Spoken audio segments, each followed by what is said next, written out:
kita non-muslim itu bunyikan toa sehari 5 kali dengan kencang secara bersamaan, itu rasanya bagaimana?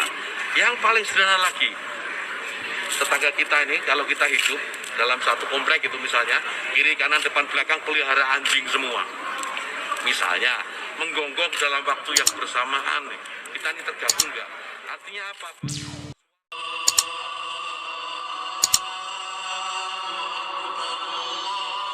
Buntut samakan suara azan dengan gonggongan anjing, Roy Suryo dan KPI polisikan Yakut. Kamis tanggal 24 Februari tahun 2022 pukul 11.25 waktu Indonesia Barat. Menteri Agama, Yakut Kholil Koumas, baru-baru ini menjadi sasaran kebencian netizen karena menyamakan suara azan dengan gonggongan anjing. Perumpamaan suara azan dengan gonggongan anjing tersebut disampaikan Yakut saat ia menjelaskan tentang Surat Edaran Menak Nomor 5 Tahun 2022 tentang pedoman penggunaan pengeras suara di masjid dan musala yang juga menjadi perdebatan. Salah satu peraturan yang dipermasalahkan adalah pengaturan pengeras suara dengan maksimal 100 desibel atau desibel di setiap masjid dan musala. Belum tuntas menerima kritikan tentang peraturan yang diterbitkan, kini Yakut kembali membuat pernyataan kontroversial.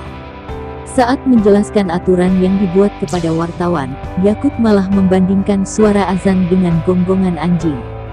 Kalau rumah ibadah saudara-saudara kita non-muslim itu bunyikan toa sehari 5 kali dengan kenceng-kenceng secara bersamaan, itu rasanya bagaimana? Kata Yakut.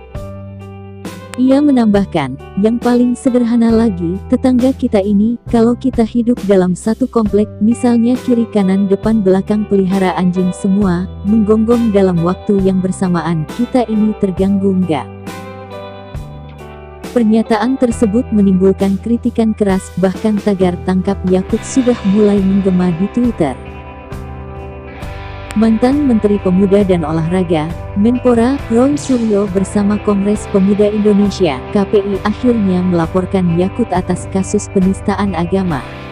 Dalam akun Twitternya pada Kamis, tanggal 24 Februari tahun 2022, Roy Suryo mengunggah sebuah tangkapan layar pesan yang merupakan undangan liputan media di Polda Metro Jaya.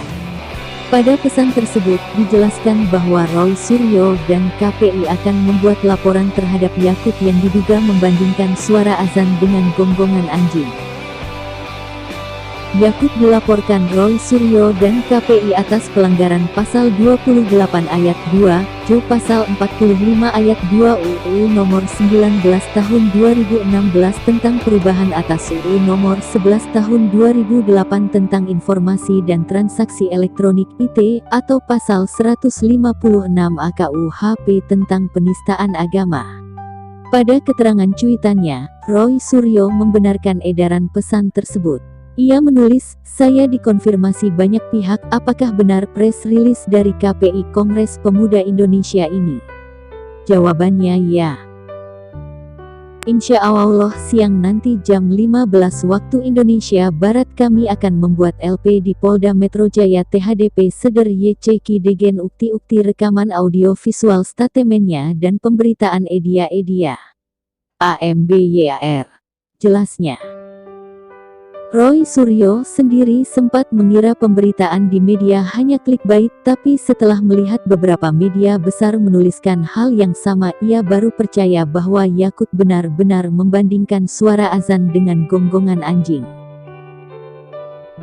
Roy Suryo melanjutkan, apakah layak suara muazin yang mengumandangkan azan panggilan sholat dibandingkan degen gonggongan anjing? AMBYAR.